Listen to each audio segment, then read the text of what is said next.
welcome to episode number 120 of the Business of Being a Virtual Assistant. I'm your host, Tiffany Parson, but I think I want to start saying your virtual coworker.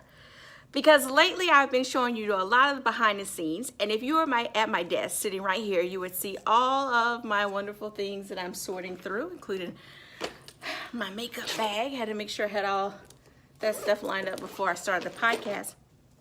But anyway, I want to talk to you about goal setting, and I figured out why I've always hated goal setting. For years, I hated goal setting because it seems like the only time somebody wanted me to set goals was at work. And they really didn't want me to set my own personal goals. They wanted me to set goals that were related to them. So for years, I have associated goals with corporate. And I was sitting today thinking about what the topic would be for the podcast. And you know, at the beginning of the year, what do we think about? We think about goal setting and weight loss and financial planning, and all that stuff comes up, right? And so it occurred to me why I never liked goal setting. I mean, I have always made out a list, things I was gonna do, dreams, ideas, and in a sense, they were goals, but I never liked to call them goals. And then whenever I would see SMART goals, it would drive me nuts. You've seen SMART goals, that acronym SMART. So SMART breaks down to what? Let me pull up my notes because I don't want to get it wrong. And I want to make sure I say it exactly right. So specific is the S. So very specific goals. So it need to be very clear. And this is how it was communicated for work too. You need to have some clear goals. Measurable. They need to be measurable. We need to be able to come back for your next review and look at what the goals you said you were going to have and match them up to what did you actually accomplish. This is part of the reason why I hated it. The thing is, my goal when I worked in corporate America was always not to be here next year, not to be here in time for the next review. That was always my goal, but I could never say that. I didn't know where I was going. I didn't know what it's going to look like, but really that was always my goal. The A is for achievable. The R, realistic, and the T, timely.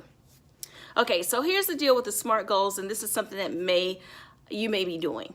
I was doing this, and that is making my goals too small because I'm thinking they got to be realistic, they got to be measurable, they have to be timely, they have to be achievable, right? All that stuff.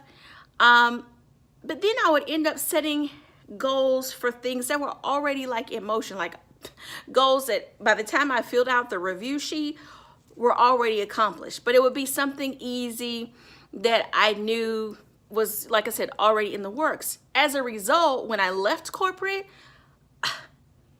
still setting teeny weeny goals because of the pattern created over the course of the 12 or so years that I was in corporate America. And it's been so long since I've been out. I think it was 12 years. Maybe a little longer. No, 12. 12 is right. 12 is right, but setting small goals. So here's the thing.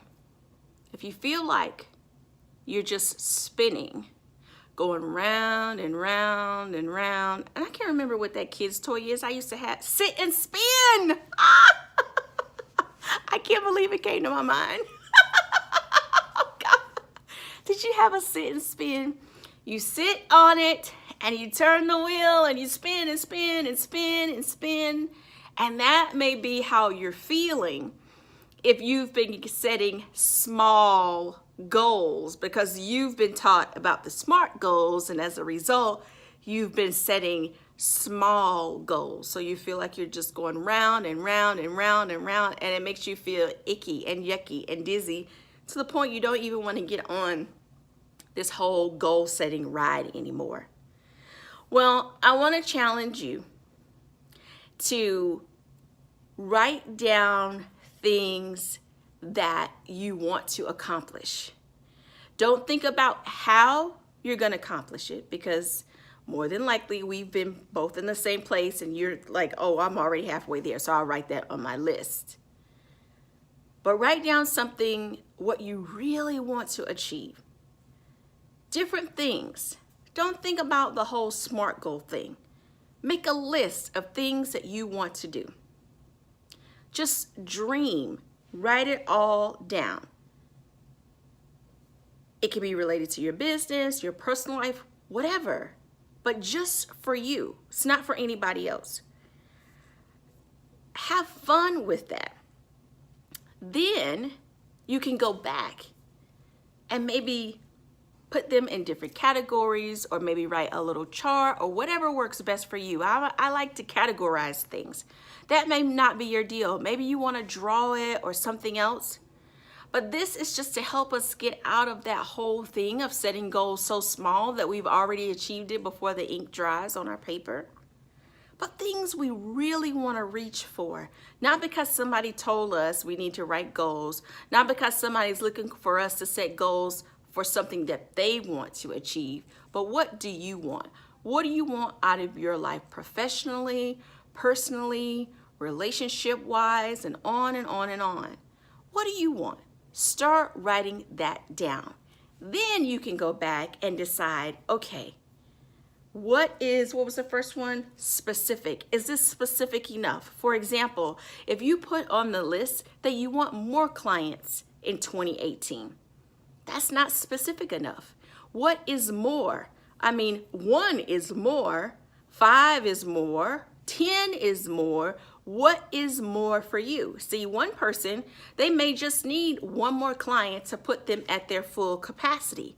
Or maybe you just got started, you're not sure what your full capacity is, and your more is 3.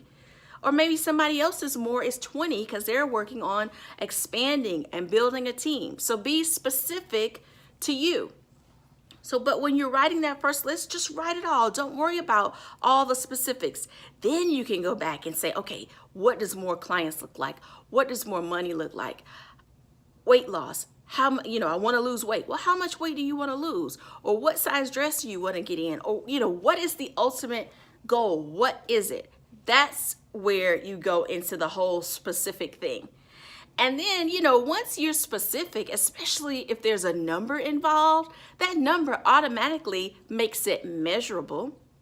If you say, I want 10 more clients this year, or I want 5 more clients in the next quarter, that makes it measurable, right? This year, this quarter, that makes it measurable. You may even want to be more specific and decide specific to what service. That part doesn't matter. Again, it's specific for you. Now, is this achievable? Let's think about this. If you are just getting started in your virtual assistant business and you don't have any clients, are you going to be able to, that's going to realistic. Let's take it this way. You work full-time and you wrote that you want 20 more clients this year and you're working full-time. Now, it's going to depend on what type of service that you're providing. And when I say 20, I don't mean 20 and that's it, but like ongoing. Let's say 20 monthly clients. What if you put that down? 20 monthly clients. Be even more specific, not just 20 clients, but monthly recurring clients, right? Not just 20 projects, 20 monthly recurring. So let's say you put that down, but you work a full-time job. Is that achievable? Is that realistic based on your schedule? Now, it's okay that you put it down initially, but you go back and refine. By being specific and putting some numbers in there, that will help you refine and think, okay, based on my schedule, what makes sense for me? Now, don't make it so low that, you've already achieved it again by the time the ink dries, but something realistic based on your schedule and what you can handle. So hope that makes sense. But this makes goal setting more fun for us and focused on what we want to achieve and not what someone else wants us to achieve for them. Now, I'm curious to know if you've been holding back on your goal setting because you're used to doing the corporate goal setting, but not the you goal setting for yourself. I'm curious to know that. And I want you to share with me over on my Facebook page if that is the case. You know, one thing my mom always would tell me, you're never the only one. Whenever, you know, I'd be like, oh, if she says no, I couldn't go somewhere, she'd be like, you're never the only one. There's somebody else. I'm like, oh, I'm just missing it. Everybody's getting to do it. Her thing was, you're never the only one. Then you find out somebody else couldn't go either. Or we're running late and you don't want to be late to whatever it is. Oh my gosh, we're late. We're going to be the last ones. Her thing was always, we're never the only one. And it's so funny that has held true. I see it over and over and over again. You're never the only one. So this is something that crossed my mind, and I take the podcast very seriously, and the subject matters that I bring to you, I put a lot of thought into it and just really wait until it hits me to know this is the right topic, this is the right thing. Somebody's on the other side struggling with their goals. You know what you want. You know this year you want to expand your virtual assistant business and bring on subcontractors. But because you're used to setting the goals small, you're still thinking about how can you carry the workload? Or you're trying to decide, do I go ahead and get the clients or get the team together first? I'm with you. I understand that completely. These are the same questions that I ask myself because I'm ready to expand. I'm ready to bring on more clients and more team members to do it. That's what I'm dealing with. And so I figure somebody else is as well. Or maybe it's the flip side.